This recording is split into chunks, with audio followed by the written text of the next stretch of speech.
Olá, boa noite. Está no ar mais um Goitacast número 189. Eu sou o Ricardo Lopes, ao meu lado ele, Cris. Fala, rapaziada, boa noite. E hoje no centro da bancada, o pesquisador Diogo Monteiro. Olá, tudo bom? Boa noite a todos. E antes de começar nesse bate-papo bem legal, né? A gente vai falar aí de famílias, de pesquisa, em especial de campos dos Goitacazes. Eu gostaria de lembrar que o Goitacast tem alguns parceiros, né? Começando pelo nosso lanchinho de toda quarta-feira. Fenômeno. Da Boutique do Pão do Parque Imperial. É a padaria top, onde eu compro meu pão de cada dia, né? E a Boutique do Pão do Parque Imperial fica na rua Professora Brandina de Melo, 339. Telefone DDD 22 99 781 7016. Nas redes sociais, @Boutique do Pão 339.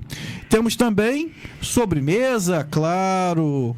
O melhor brownie que existe em qualquer lugar. Universo, galáxia, qualquer lugar. Capitão Brownies, você quer experimentar o melhor brownie que existe? É muito fácil, é só ligar para DDD 22 98836 9444. Nas redes sociais, @capitão.brownies. Viu? Sociais com 3 S. E temos também aí a parceria da Mr. Rangel Barbearia, que fica na Avenida Pilinca 116, segundo piso do Parque Centro Shopping. Telefone DDD 22 999 11 5874. Nas redes sociais, @mr.rangelbarbearia. São mais de 26 anos de experiência. E na Mr. Rangel Barbearia, o melhor é você. Temos também aí a parceria do Bem-Estar Espaço Terapêutico, que fica na rua Nodes de Samari 36, Parque Santo Amaro. Telefone DDD 22 98837 3473. Nas redes sociais, @bemestar.r. É muito legal, lá rola de tudo: psicanálise, massoterapia, drenagem linfática, depilação. Você cuida da mente e do corpo, lá com a doutora Juliana e sua equipe. Agende o seu horário. E hoje estamos aqui com o pesquisador Diogo Monteiro, que ele faz um trabalho muito legal, né? De conhecer melhor, né, as famílias, a questão de árvore genealógica. Ele também restaura fotos, é um trabalho muito interessante. Então, antes de mais nada, né, seria interessante ele se apresentar para quem ainda não o conhece. Quem é o Diogo Monteiro? Olá, tudo bom? Boa noite a todos. Quem é o Diogo Monteiro? Eu sou um campista, né? Eu moro em Goitacazes e faço essas pesquisas, né? Tanto genealógica, que acaba se esbarrando também na história da nossa cidade. E a gente acaba conectando, né, as pessoas. Um exemplo agora foi um dos patrocinadores, Mr. Rangel. Mr. Rangel. Mr. Rangel, né, a barbearia que fica na Pelinca? Sim, lá no Parque Centro. Parque Centro, então. Ele é de Baixa Grande, né? Primo. Aí, ó. Tá vendo que o mundo pequeno? É isso aí, ó. Até já conversei com ele, muita gente boa. É como eu digo, nós aqui em Campos, nós somos todos conectados, né? Por que eu digo isso? Antigamente eram poucas famílias, né? Poucas famílias com muitos filhos. E esses muitos filhos casavam-se, às vezes, 2 irmãos com 2 irmãs, 2 primos com 2 primos, ou primos entre si. Então, ao longo das gerações, se a gente for puxar, nós somos uma única família. Não é isso aí, ó. Que existem uns nomes mais populares, né? Tipo Silva, Souza. E tem os nomes que não são tão populares, de repente, como Claudino. O Monteiro também não é tão popular assim, né? Sim. O Assede. Fica mais difícil pesquisar quando é um nome muito popular, tipo Silva, Souza. Na verdade, por exemplo, eu como fui fazendo as pesquisas da minha família, meu nome é Diogo Monteiro Alves da Silva, certo? Só que, na verdade, o meu sobrenome mesmo era para ter sido Peixoto. Meu avô era Dionito Peixoto da Silva. Quando ele foi registrar meu pai, a lei mudou. E o sobrenome não era mais o segundo nome, era o último. E acabou ficando da Silva. Então, da Silva, desde então, meu pai é da Silva e eu sou da Silva. E antigamente, anterior a isso, era o Peixoto.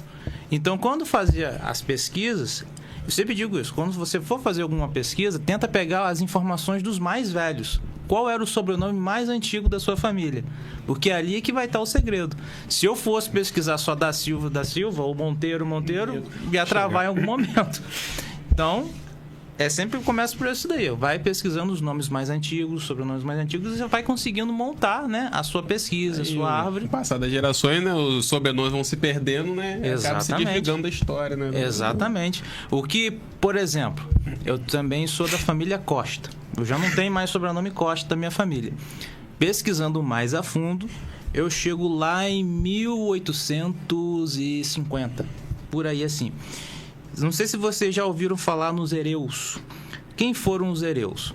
Os Hereus foram um grupo, né, de proprietários, de criadores, que tinham suas criações, suas plantações na Baixada.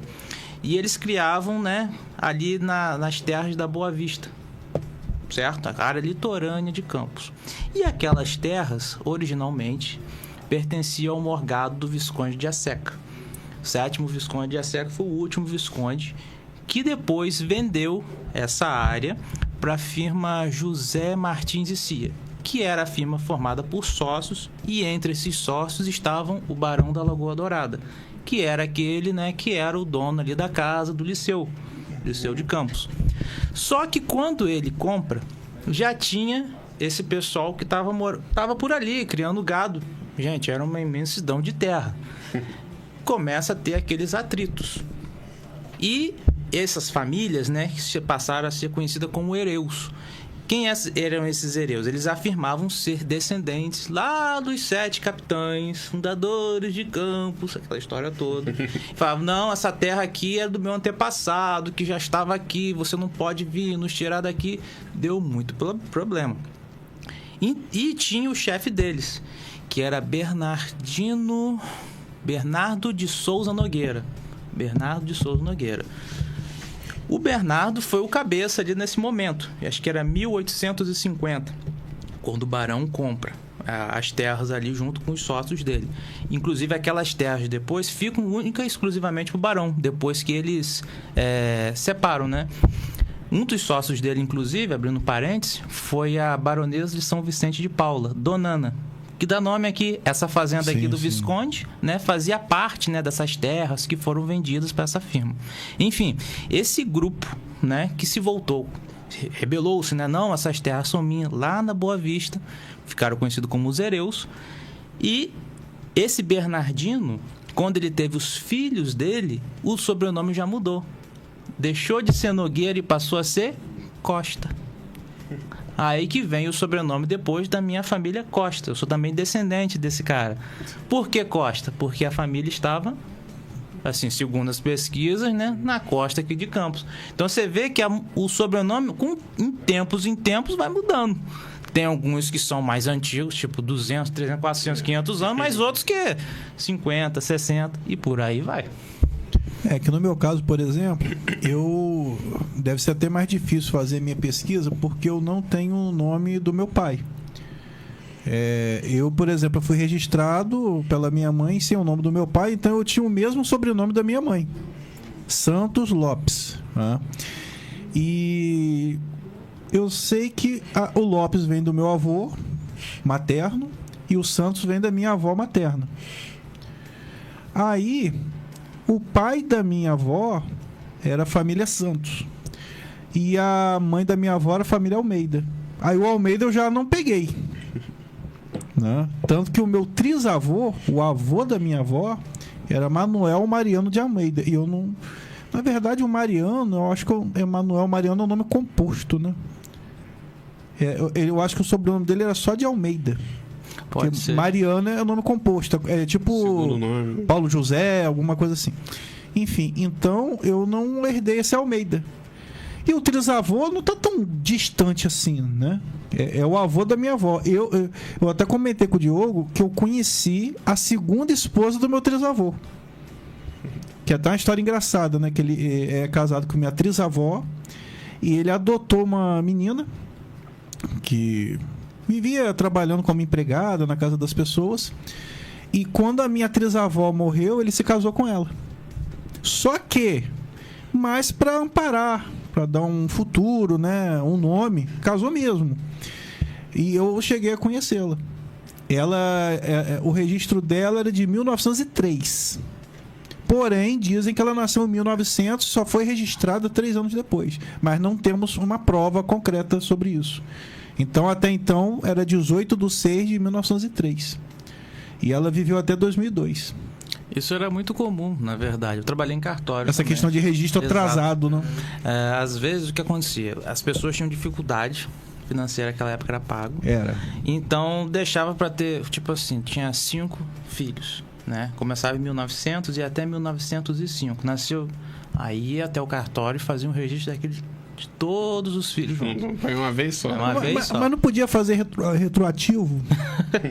Né? Quem lembrar de dar nascimento. Ou na pior das hipóteses, fazia nem registro. Quem registrava era a própria criança quando tivesse maioridade. Ou para casar. Exatamente. Porque, inclusive, eu acho que ela sempre comemorava o aniversário no dia 18 de junho, né? Então era 18/6/1903. E o meu trisavô fazia aniversário no dia 17/6. Eu acho que ela foi até registrada em homenagem a ele, mas eu acho que nem se sabia o dia realmente que ela nasceu. O dia, a data, o mês. Provavelmente foi isso. Entendeu? Informação Então, que se perde. Exatamente. Eu conheci muito. Então ela era assim, era uma história viva ali, né, cara? A gente conversava, falava de Getúlio Vargas. E esse Manuel Mariano de Almeida, ele nasceu em 1875 e faleceu em 1960. Uma pessoa conseguiu a certidão de óbito dele, onde eu descobri que ele veio de Cabo Frio. Eu não sabia disso. Né? Que eles fizeram vida ali na Baixada de São Sebastião.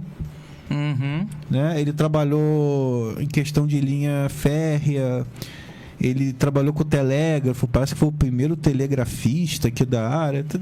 Eu não me lembro muito bem, mas ele era um cara assim, para os padrões da época, um cara até inteligente. Eu até vou procurar a foto dele depois, tá com a minha irmã. Só tem uma foto. Você vê como as nossas histórias acabam se entrelaçando com a história local, né? Das políticas. Você citou agora. Estou fazendo, inclusive, vou até mostrar aqui. Isso aqui é uma pesquisa que eu fiz mais recentemente. Chama-se Proprietários e Propriedades Antes do Parque. É uma pesquisa que eu fiz sobre a propriedade de minha família, lá em Farol de São Tomé. Por que tem esse nome? Porque lá tem o Parque Estadual Lagoa do Açu, né, criado há 13 anos, e a propriedade da minha família, assim como muitas outras, está dentro do parque. E essa região, né, do litoral, que é a região onde era a fazenda do Barão da Lagoa Dourada, que eu citei agora há pouco. E o engraçado é que essas pessoas, os antigos proprietários que chegaram nessa região, acabaram meio que influenciando na vida e na história das famílias locais. Quando, por exemplo, o senador Pinheiro Machado chega aqui, foi graças à vinda dele para cá, para Campos, que teve a estação de Santa Amaro, entendeu? Um pouco antes dele ser assassinado, lá em Farol, nós temos o Rádio Velho, né? Rádio Velho. Foi na época dele, acho que no mesmo ano, foi no início do ano, ele fez a doação daquela área para a construção de telégrafos, de radiotelégrafo. Então, quantas pessoas, né, não vieram para aquela região? Eu estou falando do Pinheiro Machado, isso eu não falar do próprio Farol. O Farol, o monumento Farol, por exemplo, eu falei agora há pouco da Baronesa São Vicente de Paula, Ana, né? Dona Ana. O filho dela, que se chamava Jerônimo, Dr. Jerônimo Pereira de Miranda Pinto, ele compra do espólio do Barão da Lagoa Dourada, porque quando o Barão morre, né, ele tinha muitas dívidas.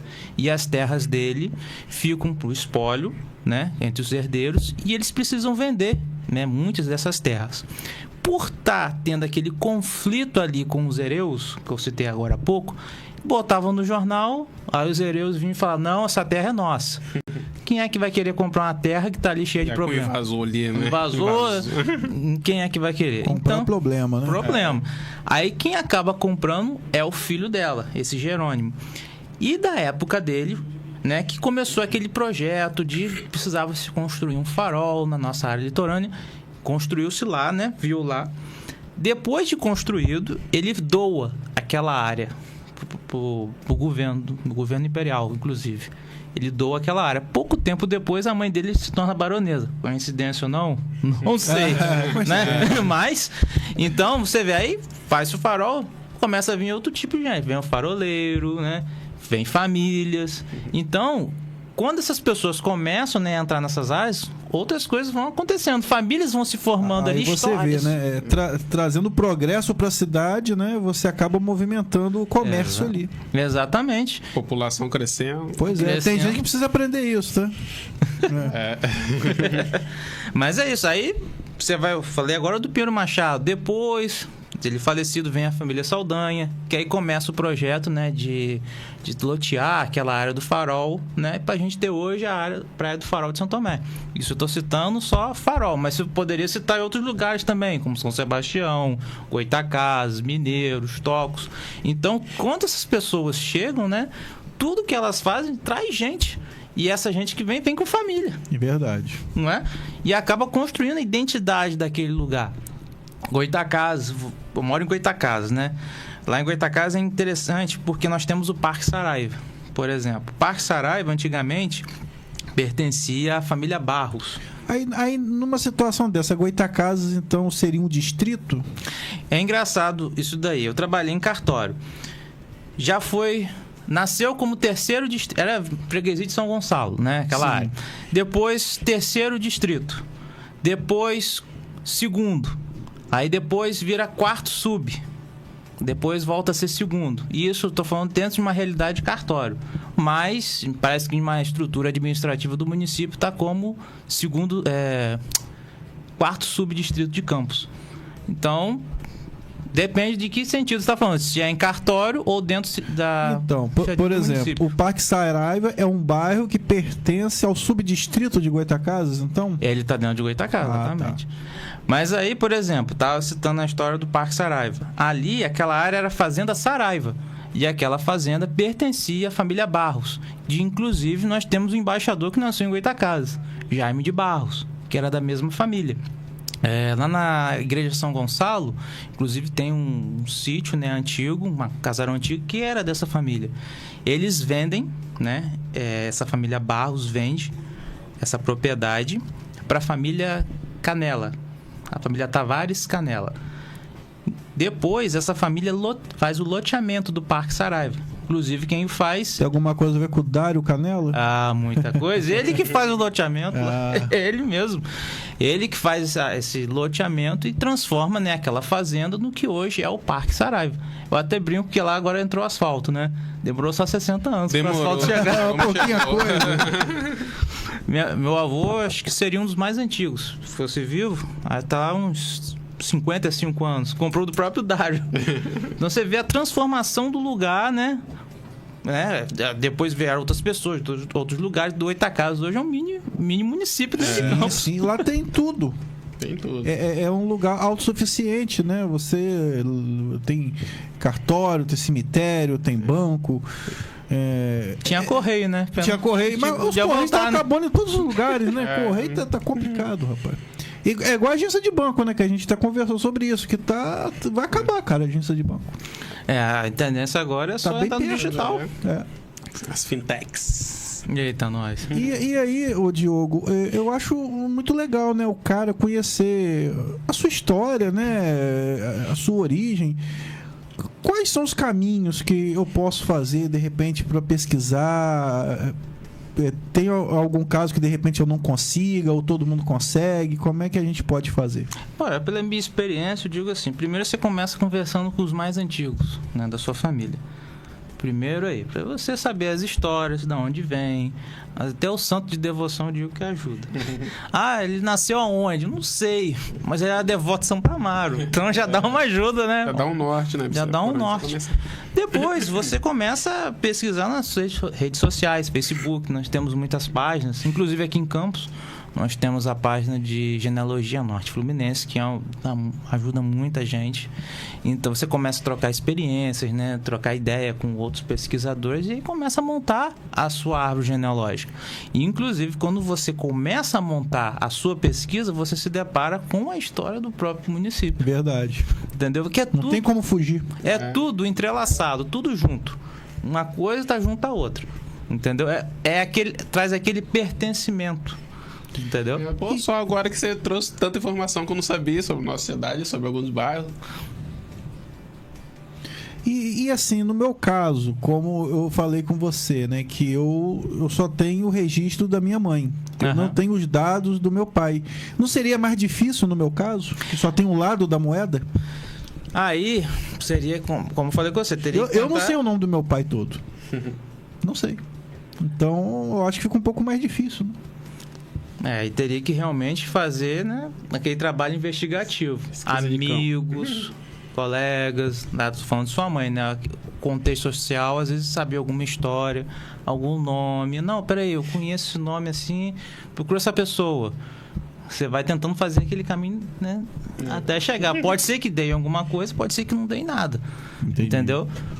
E acaba conhecendo outras pessoas, né? Que o legal da pesquisa é justamente isso. Às vezes a gente está pesquisando sobre alguém que viveu há 150 anos, 200, mas você conhece outras pessoas de agora que vai criando um vínculo de amizade. É verdade. Né? E trocando ideia, às vezes com outros assuntos que não tem nem a ver com genealogia, né? Oportunidades também surgem. Isso que é interessante, vai construindo um network, né? Você vai construindo uma rede de contatos. Eu já vi um site que ajuda, eu esqueci o nome do site, que ajuda você a puxar assim, sua árvore genealógica. Você coloca lá alguns dados, informações. Eu até tentei buscar um pouco sobre minha família, paterna principalmente, mas é muito difícil. Minha família, da parte dos avós, meus pais, a maioria era escravo. Provavelmente até o sobrenome nosso veio de algum senhorzinho. Cara, mas dos seus avós Não, isso aí é da parte de trisavós. Tá. Trisavós? Esse seria o Family Search? Family Search, exatamente. O Family Search, ele é muito bom. O que é o Family Search? Esse é um site que foi criado pelaquela igreja... Não tem a igreja dos Mormons? Dos Mormons, sim. Jesus Cristo dos Santos dos Últimos Dias, né? Então, eles fizeram esse site e ao longo de mais ou menos 25 anos, não sei precisamente, já tem bastante tempo, eles vêm em todo mundo fazendo... mundo todo, né? Fazendo digitalização de livros, de cartórios, arquivos, disponibilizam lá para que a pessoa possa estar montando a sua árvore genealógica. Que aí daquelas informações você vai conseguindo encontrar. Se você, por exemplo, souber o nome do seu bisavô, dependendo da idade, você já consegue achar o trisavô, os irmãos dele e assim ir montando. E, por exemplo, se eu achar um nome do meu bisavô e ele é irmão do seu bisavô e você tá lá e eu também tô, a minha árvore e a sua vão se encontrar. Aí eu vou falar, opa, Cris, ei, tudo bom? Você... cria também o network. Mas você citou agora da sua família que você não estava conseguindo encontrar, né, as informações.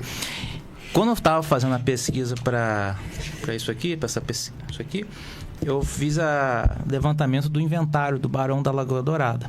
Mais ou menos umas 4.000 folhas. Caramba! E ali, entre os escravizados dele, eles tinham um número de matrícula. Tipo assim, eu achei bem interessante, que é quase como se fosse o CPF da época. Você tinha ali um número de matrícula, fulano, tantos anos, filho de Bertano Sicano. E assim vai. A mesma coisa, parecida, acontece com as igrejas. Você tinha lá os registros, né, dos nascidos livres e os filhos de escravos. Aí tinha ali fulano, filho de Bertano Sicano, do senhor de engenho, fulano de tal. Aí você tinha uma outra filiação também ali incluída. Você vai puxando ali, você vai cruzando informação, quando você vê tudo conectado, tudo junto. Doideira, né? Tá, tem que ter tempo para pesquisar isso. Cara, porque aí a gente descobre até, por exemplo, a origem, né? Se é portuguesa, português com africano, com italiano, com... Sim. Português mesmo, né? Porque... É engraçado você citar isso, porque o que diferencia o colono do imigrante? Eu digo que é o 7 de setembro. Por exemplo, vamos botar 2 irmãos portugueses. Um veio pra cá antes do 7 de setembro. Ele seria o quê? Verdade. Um colono. O outro vem pra cá, sei lá, 10, 15 anos depois do 7 de setembro. Ele é o quê? Um imigrante. Então essas nomenclaturas também, né, acabam mudando com o tempo, né? A gente é isso, é um aglomerado. Porque o colono era português. Era o português, exatamente. Aí passou a ser brasileiro. Aí passou a ser brasileiro. Aí o irmão dele que tá lá, não, agora você é imigrante. Caramba, é interessante, cara. E tipo assim, 1822 para uma árvore genealógica não é tão distante assim. Pô, o meu trisavô nasceu em 1875, quer dizer, 53 anos depois. Quer dizer, não tá tão longe assim, né? É, exatamente. Cara, é só a gente pegar por hoje. A minha avó, ela é bisavó hoje, é uma moça de 18 anos, né? Pra essa moça, ela conheceu a tataravó dela, né? Olha só, ela, a mãe, o pai, o avô, o bisavô, tataravó. Caramba, bicho, é muito A gente acha que tá tão longe assim da gente, né? Mas não tá assim teoricamente tão longe, né? E engraçado são as pessoas que acabam conectando, ajudando a gente a se conectar. Por exemplo, às vezes eu conheço gente que conheceu meu tetravô lá atrás, né? Não, eu conheci, eu era criancinha. No caso, o tetra é o pai do trisavô. De trisavô, exatamente. Assim, eu conheci ele bem velhinho e tal, tem uma lembrança. Você conecta. E engraçado que eu não tenho eu tenho informação até o trisavô. Pra trás eu já não sei mais nada. Do tetra. Por exemplo, não sei nada. você citou o seu trisavô. Até ali eu sei alguma coisa. Depois. Você não o conheceu, mas conheceu a segunda esposa. Conheci a segunda esposa. A segunda esposa. Que ela não tem parentesco de sangue. Não tem parentesco. Mas foi registrada. Mas trouxe também muitas histórias dele pra você. Ela falou do caso que ele era telégrafo, né? Ele trabalhou na estação de Pureza há muito tempo, aí veio para São Sebastião. Aí ela quis vir para a cidade. Aí eles compraram ali no Turf, né? Na época era Estrada do Rumo, Rua Riachuelo. Eles compraram um lote ali e construíram, onde eu morei até os 33 anos de idade. Depois casei, né? Você falou Pureza, ele chegou a trabalhar na usina? Ele chegou a trabalhar na usina de Pureza. Agora a conexão de novo aqui, ó.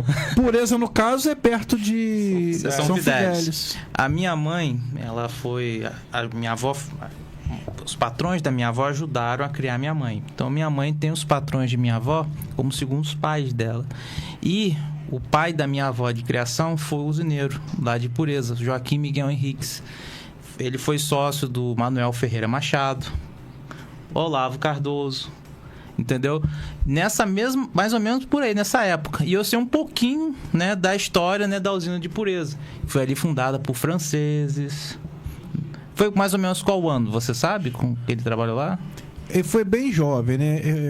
Eu acho que com 17 anos, né? Se ele nasceu em 1875, 1893, mais ou menos. Por ali. Quase na virada ali do século. Deve ter sido na época do René Pointin, de um conde francês. A história de Pureza é bem bacana. Inclusive, depois... Eu fiz essa pesquisa agora. Depois que eu terminar isso daqui pro objetivo, também vou fazer uma pesquisa da usina de Pureza. Aí eu divido as informações que eu tiver com você. E ele era maçom. Ah, maçom? Era. Até essa trisavó falava que ele perdeu, né? Ele perdeu, acho que 2 filhos de febre tifo. E o outro foi tipo uma pneumonia muito forte, que ele foi andar a cavalo, entendeu? Pegou muito sol, aí parece que ele tirou a camisa assim no vento, deu aquela porrada, um choque térmico, morreu. Aí ele dizia que ele fez, parece que uma troca, que ele ia ter tudo que ele queria, mas ia perder as pessoas que mais amavam e tal. Ela sempre falava essas coisas sombrias, né? Assim, entendeu? Dele. Mas é engraçado você citar isso. A doença, né? Triste, mas... A mãe da minha avó de criação, ela tinha Manuel Ferreira Machado como tio dela. Porque ele foi criado junto com a mãe dela como irmãos, né? E eram primos e que foram criados como irmãos.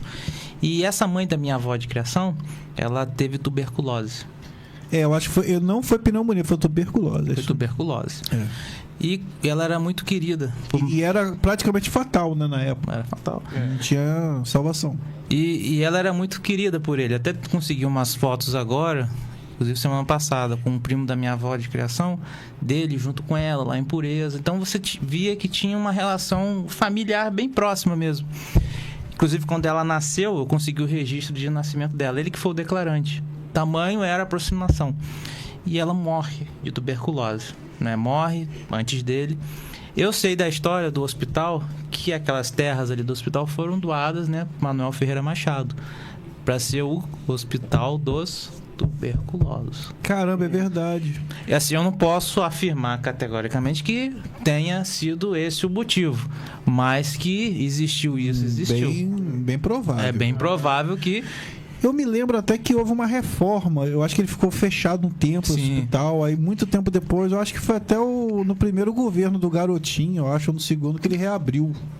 Que era o antigo, você falava, antigo Hospital dos Tuberculosos e tal. Isso. E essa minha trisavó, né, de criação, ela passou pela febre tifo também. Ela quase morreu, ela perdeu todos os dentes, caiu o cabelo. Foi assim... Era muito difícil salvar, ela conseguiu. Perdeu alguns neurônios, ela esquecia muitas coisas. Mas, cara, ela falava muito de São Sebastião, usina, eu acho que era usina da beira do Taí, que ela falava usina Taí. Usina Taí, isso. Usina Taí. E Pureza, no caso, ele veio de lá. Ela não chegou a viver lá, ele que viveu. Entendi. Antigamente nós tínhamos muitas epidemias, né, que eram difíceis de curar. Falei de tuberculose. Não tinha vacina. Eu tenho uma história, por exemplo, da irmã da minha bisavó, que era na região ali, ela morava em Saquarema, da Baixada, próximo ali a São Sebastião. Ela era bem novinha, por volta dos 7 anos, morreu dessas doenças, né? E minha bisavó contava que a mãe delas, né, tinha uma caixa com o cabelinho dela e tal, e ela foi sepultada num túmulo da família, parece que era da madrinha. Alguns anos depois, precisou-se, né, tirar, né, para acho que um novo sepultamento. Coveiro com a enxada cavando, bate a enxada, o corpo dela inteiro.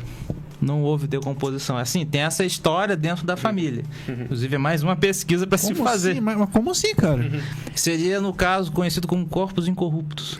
São casos... É comum. São casos assim... Segundo a história da família, ela teria sido retirada dali, né? E o corpo teria sido levado para Roma, para o Vaticano. Mas... Até hoje eu não consegui encontrar um documento, alguma coisa, algum registro disso. Cara. Existe a história oral, como eu falei com vocês.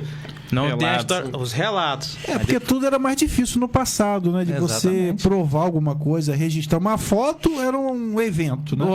Não era como hoje, né? Que você tá aqui no celular e tira uma foto. Eu ainda peguei um pouco dessa dificuldade com foto, né? Eu sou de uma geração que eu vivi sem internet, né? Eu vivi sem muitas coisas e hoje vivo com essas coisas, né? Que... Inclusive, foto era motivo de presente, né? As pessoas tiravam foto, dá um presente. É um presente. É verdade. Engraçado esse negócio de foto que você citou. Às vezes a gente pega uns álbuns antigos com pessoas ali que ninguém sabe mais assim. Eu tô falando de pessoas de 100 anos atrás. É justamente isso. Às vezes era uma madrinha, um primo, um vizinho que presenteava e tal, mas não botava a descrição. Se perde ali a informação. Às vezes algumas pessoas não tinham mania na foto escrever alguma informação atrás. Sim. Isso aí, é verdade. Aí disse, caramba. Eu vou pegar com a minha irmã, ela tem muitas fotos antigas, inclusive que tem do meu trisavô, e sempre tem atrás escrito alguma coisa. E eles nem colocavam, tipo assim, 1950, não, era 950.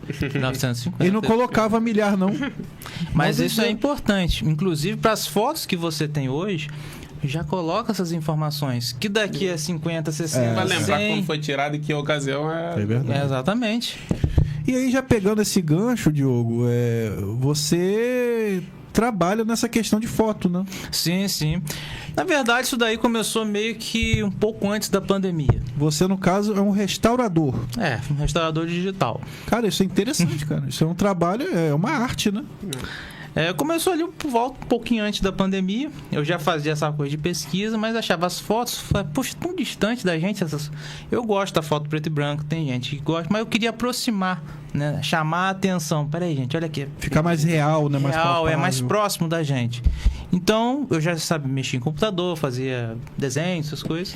Comecei a treinar ali na arte da restauração, né? Deixar colorido e tal. E fui me aperfeiçoando. Teve um evento em 2020, uma Léo de Blanc, Leodir Blanc. Eu fiz uma arte realista na época da Benta Pereira. Inclusive foi premiado, né? Dali comecei galgando. E eu, além de fazer a restauração das imagens, eu gosto também de contar a história daquela pessoa. Como eu digo, entre anônimos e famosos, todo mundo tem uma história para contar. Todo mundo tem algum relato ali que pode agregar na vida da pessoa, né? Eu comecei treinando com a minha família, né? As fotos antigas. Meu bisavô, por exemplo, Domingos Peixoto, ele foi um homem que a família dele lá atrás era uma família que tinha um dinheirinho, né? Um trocadinho bom, mas que perderam tudo. Inclusive a usina de Mineiros, que era um engenho, na época era da família dele, que vendeu, né, até chegar nas mãos de Finazinha Queiroz, né? Da Vila Maria, todo mundo sabe onde é hoje. Meu bisavô ficou analfabeto, não sabia ler, só escrevia o próprio nome, mas era muito bom de conta e trabalhador. Trabalhou nessa mesma usina, embarcando cana na usina que um dia, né, lá atrás foi da família. Então, trabalhando, negociando, teve muita ajuda do sogro. Aos poucos, ele foi conseguindo adquirir as coisas dele. Conseguiu a propriedade dele lá no Carmo, né, no Ponto do Carmo, aqui na Baixada.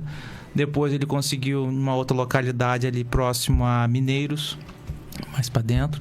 E por último, lá no Farol de Santo Tomé, ele adquiriu 20 alqueires da família Saldanha, filhos do coronel Olavo Saldanha. Então hoje em dia ele é até nome de rua lá em Farol. Então quando você começa a pesquisar ele é um anônimo praticamente, né? O pessoal hoje fala mais de quem? Pinheiro Machado, Olavo Saldanha, né? Mas ele também construiu a história dele, a história de vida dele. E assim como ele, muitos e muitos outros, né? Também construíram suas histórias e pode inspirar que a gente também possa fazer o nosso melhor, não é verdade?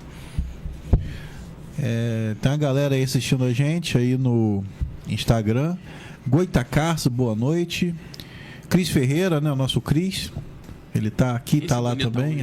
Bonitão. Robocop, afro. Altemar, boa noite. André Santos, boa noite. Nosso amigo Manuel, que construiu sozinho um carro de Fórmula 1, assistindo a gente. Demais. Muito fera. Teve Interlagos, cara. Ele foi em Interlagos. Levou lá o maquinário. Aí no Facebook, Kel Freitas, minha esposa, assistindo a gente, boa noite. Dá uma voltadinha ali no Instagram, José, por favor. Ângela, boa noite. Eduardo, boa noite. E meu xará, Ricardo Rodrigues, o homem aí das caricaturas. Inclusive a minha, né? Foi ele que fez. Teve conosco via internet, né? Conversou com a gente. E temos um restaurador de fotos e um cara que faz foto, né? Inclusive a fotinha dele ali é uma caricatura, né? E a minha foto também que eu uso nas redes sociais. E cara, eu sou a pior pessoa do mundo em desenho. Tudo que tem relação com lápis. Então eu admiro muito quem sabe fazer essas coisas, né? De desenhar, de restaurar. Foi como eu disse, pra mim isso aí é uma arte, cara. Além de uma profissão, é uma arte. Engraçado. Quando eu comecei, acho que eu tinha uns 10 anos, essa coisa de desenhar. Minha geração é ali dos animes, né? Início dos anos 2000, Digimon, Pokémon, Dragon Ball. Só que os brinquedos eram caros demais. Na época que R$20 era muito dinheiro. Era dinheiro. Aí, o que eu fazia? Eu pegava, a gente tinha o VHS, gravava, aí tava lá o personagem, dava stop, pegava um caderninho, traçava. Aí eu tinha um espelho. Meu pai tinha um espelho daquele que usava para desenhar. Talvez como o nome dele? Ricardo Rodrigues. Ricardo Rodrigues, talvez saiba qual que eu tô falando. Eu tive um desse. Você bota o desenho de um lado e... Você desenhava uma metade. Com a sombra, você fazia outra parte. Eu nem sabia que isso existia, cara. Maneiro, cara. Aí eu pegava, desenhava, depois eu cortava e brincava. Era o que dava pra fazer. Daí, a imaginação vai... É verdade. Mas... indo. Bicho, na minha infância, muitas das vezes... vidro de desodorante era boneco, lutava um com o outro. A imaginação vai longe, Pregador era jacaré. Era jacaré. Muita coisa, cara. Puxa vida, caixa de sapato virava ônibus. Era isso aí, cara. Criatividade. Aí eu batia, aí desamassava depois, botava oficina de lanternagem. Aquilo ali eram horas viajando ali, cara. Eu sentava no chão sozinho ali, de boa. Horas e horas viajando. Imaginação é longe, né? É. É engraçado, quando eu era criança, tinha um programa, não sei se você vai lembrar, né? Disney Cruz. Muita coisa no SBT. As crianças que invadiam o sinal de TV e faziam um programa. Quando era criança, eu ficava brincando disso. Né? Eu tenho um próprio programa. Hoje em dia eu consegui realizar esse sonho. Temos o nosso Cruz aqui, ó. Mas você vê, né? Como é que as coisas vão mudando de geração pra geração, né? Nossa geração, a gente tinha que parar pra ligar ali a televisão, assistir. É verdade, cara. No horário certinho. No horário certinho ali. Hoje em dia você bota aqui no stream. Assiste qualquer lugar, Você não precisa nem levantar da cama. Né? Aí depois, antes, né, você tinha que ir até a TV trocar de canal.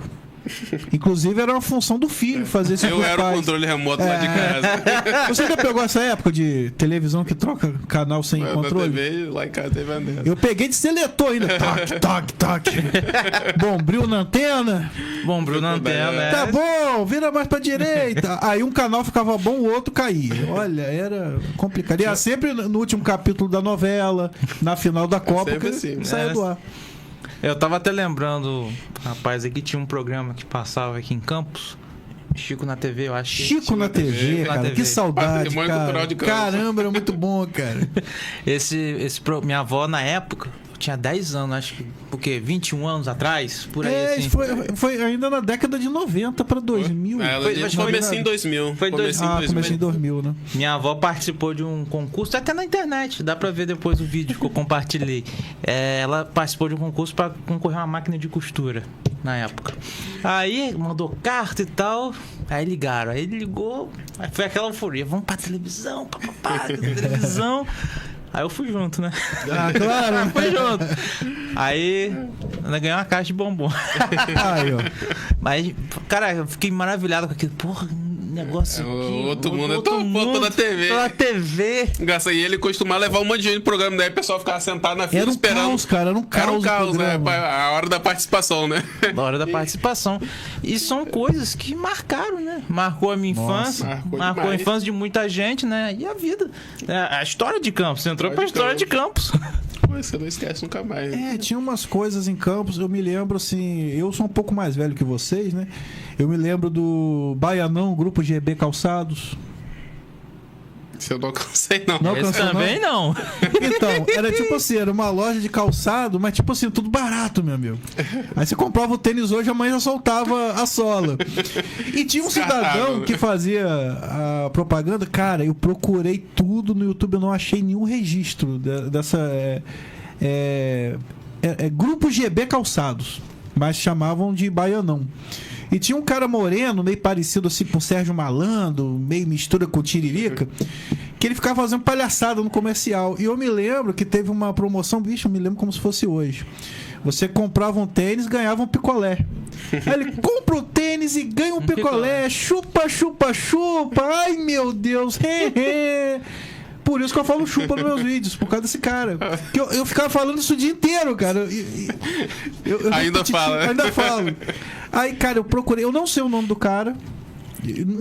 Esse é o tipo de informação que só conversando com alguém mesmo. Só conversando, alguém que deve ter em VHS. As coisas passavam nessa época, ou só quem tinha filmador pra ter registro disso, ou quem gravava. TV Norte Fluminense, que não existe mais. Algum né? arquivo. Eu não sei se tinha alguma produtora independente que tinha essas fitas e passava pra TV, não sei como. Antigamente era muito. É difícil, né? Você ter acesso, você conseguir registrar alguma coisa. Assim. Campos e seus vários personagens, né? Personagens, cara. Cara, eu me lembro como se. Tinha também a menina da Malharia Ponala, Ferdinanda, que ela falava, essa Ponala inventa cada uma. Cara, era ali quase em frente ao Sesc, na Alberto Torres, tem um casarão assim, era ali.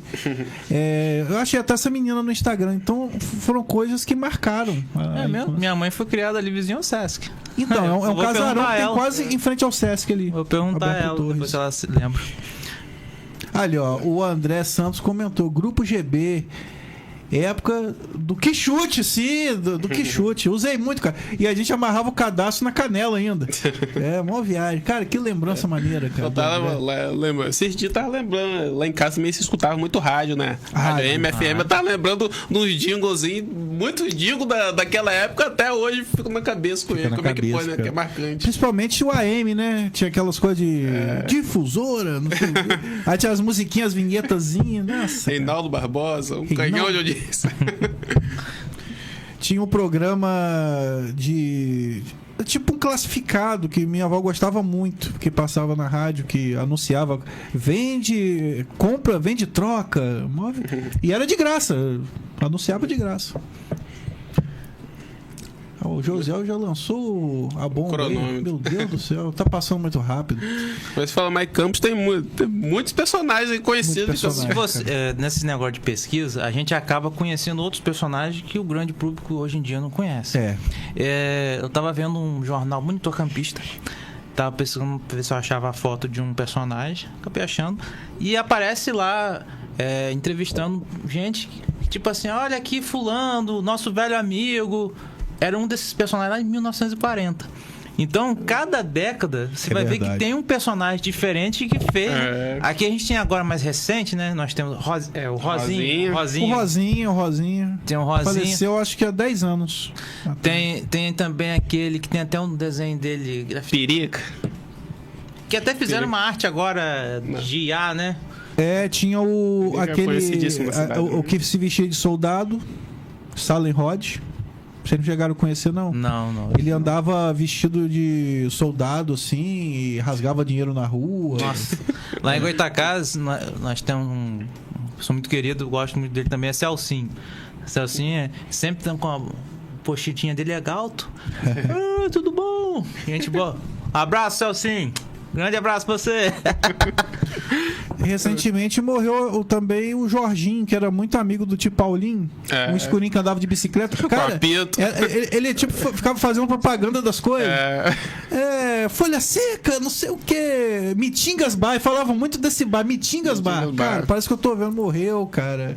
São seres folclóricos, né, cara? Imagina só você. Mudinho. Você pegar esse pessoal. Pegar um cartunista, pegar esse pessoal e fazer uma história. Nossa! Junta essa galera aí. Engraçado, esses caras deviam ter um registro, né? Esse cara filmar, tirar foto, mas por você juntar tudo na coletânea. Eu acho que Márcio Rios chegou a fazer uma entrevista com o Rosinha, cara. Logo assim que ele foi atropelado, né? Logo depois faleceu. Foi. Eu depois vou ver com ele, tem algum material sobre isso. O nome dele é Durval. Ele morava ali perto do antigo Extra? Eu sempre que eu vi ele ali. Eu não sei, eu acho que era ali sim. Ele ficava muito pela 28. Rapaz, ele rodava tudo, cara. Magrinho. Cara... O André comentou alguma coisa ali. Eu acho que ele tá falando do Celcinho. Dá uma subidinha aí, José. Celcinho Pantera. Ele falando do Celcinho Pantera. Tem a melhor qualidade. E isso, cara, é história. É folclore, é história, cara. Eu, quando era criança... não sei se ele seria nesse nível folclórico. Eu conheci um senhor chamado Seu Valdemar. Seu Valdemar sempre ia lá na casa dos meus avós, né? Chapeuzinho, vestindo, parecia que ia cortar cana. Tinha barbudinho, tomar um cafezinho. Aí começava a contar aquelas histórias. Ele devia ter muita história pra contar. Tinha 10 anos, acho que ele tinha uns 80. Quanta história não tinha ali? Chegava sempre um cafezinho. São as memórias, né, que a gente acaba pegando, né? Essas memórias que a gente guarda. Pior que esse pessoal antigo tem história pra contar, né? E eles guardam tudo. Não esquece não. Principalmente, quanto mais antigo, mais difícil de esquecer. Você vê que quando a pessoa tem Alzheimer, né? Eles perdem a memória recente. Eu vou pegar o contato com ela, ó. Ela falou Valdemar Rezador. Será que é o mesmo que eu tô pensando? Acho que sim. Era muito popular essa questão de rezador, né? Antigamente, né? Benzer as pessoas. Era muito popular. Rezadeiro, olha, popular mesmo. Minha mãe já me levou em um, cara, que eu não falava. Mas não deu jeito, não. Eu só fui falar com 4 anos. Um irmão de um bisavô meu, ele era rezador. Ele trabalhou pra casa de outro parente, de outro bisavô meu. Tudo trabalhava junto, né? Aí ele pegava um pedaço de galho lá e ficava assim, tuturutê, sai mal. Tem essas paradas. Tem um negócio assim. O jinglezinho. Um jinglezinho, é isso mesmo. Mas parece que aprendeu com o pai dele, então... Não, isso vem de geração pra geração. Eu que não aprendi. Aí tá perguntando ali se o Valdemar Rezador era um senhor negro. Isso, ele mesmo. Era esse mesmo. Magrinho, ele sempre andava com um chapéuzinho. Chapéuzinho de... Parece que é pra roça, né? Cortar cana, essas coisas. Eu lembro dele. Tinha um também, vocês devem lembrar, um que andava numa bicicleta cheia de som. Que eu acho que ele foi assassinado, esse cara. E tinha uma bicicleta cheia de som, aí andava gritando. Eu não lembro o nome dele, usava o chapéu. É aqui pelo centro? Andava muito pelo centro. Quando tinha show, ele passava em frente ao show fazendo alvoroço. Eu não sei o que ele arrumou, não sei se ele tinha algum envolvimento com droga, alguma coisa assim. E eu acho que a gente tá perdendo um pouco dessa essência. É isso que eu ia falar agora, que muitos costumes antigos, né? Nesse negócio de restaurar fotos, inclusive eu até depois procurar André Santos. Porque essas pessoas fazem parte da história do lugar. Seu Valdemar, quantos anos não vejo uma imagem? Eu gostaria muito de ver uma foto dele, se existisse. E a gente resgatar essas imagens, deixar exposto em algum lugar, às vezes numa casa de cultura. E às vezes você tem, eu acho interessante que você tem a memória da pessoa, mas quando você olha a foto, você fala, engraçado, né? Eu acho que a memória atrai um pouco a gente. Não é aquela imagem mesmo que era real, que a gente de repente guarda na cabeça. Então é muito bom ter a foto por isso. Muitas vezes também quando a gente é criança, a gente tem outra percepção das coisas. Né? Exatamente. Aí a gente vai envelhecendo, né? Peraí, não, então era desse jeito aí. Eu sinto muita saudade ali do centro dos anos 90, ali 95, 96. Hoje não existe mais nada, é só cracudo na rua, tudo fechando. Mas tem uma gráfica ali na Rua dos Andradas que ela ainda tem aqueles moldes antigos. É Gráfica Bandeirantes.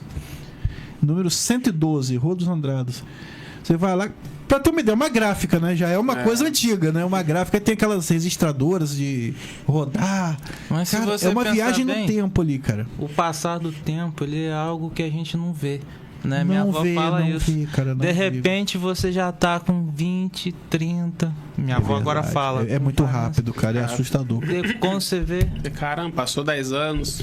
Eu vi na internet também, né, que um dia você saiu pra brincar e foi a última vez e você não sabia, né? Teve uma última vez. Por exemplo, e você não sabia. É como eu falei isso agora, nessa pesquisa que eu fiz. Eu citei um monte de gente, mas essas pessoas não viveram na mesma época. Exatamente. Né? E passou. E a gente tá aqui também. E daqui a pouco a gente passa também. Passa também. É verdade. E vai ficar esse registro aqui. Pode ser que daqui a 50, 100 anos alguém já esteja. Não, peraí. Esteja falando sobre a gente. Lembra aqueles dois malucos que tinham um programa? Um que só falava merda, o outro era mais tranquilo. Deixa de ser um legado, né? Isso é importante se registrar. A gente pelo menos vai estar na internet pra sempre aí, né? Daqui a 50 anos, se entrar no YouTube, a gente vai estar lá. Porque foi como eu falei, né? Esse grupo GB Calçados provavelmente tem algum VHS aí onde eu vou encontrar. Muita coisa. Entendeu? Tem uma loja ali na Rua de uma Pessoa que era a antiga Cine Discos Manaus. Eles fazem essa coisa. Eu não sei se eles têm algum VHS lá, mas eles passam de VHS para DVD. Que até DVD hoje tá difícil de você ler em algum lugar, né? Bem, aproveitar aqui, Diogo, agradecer muito a sua participação. Eu que tenho que agradecer o convite. E vamos marcar mais vezes aí, cara, que o tempo aqui é acelerado. Eu que tenho que agradecer. Obrigado aí pelo convite. E agora eu tô de volta aí também. Isso Até aí. a próxima, se Deus quiser. E até quarta. Valeu.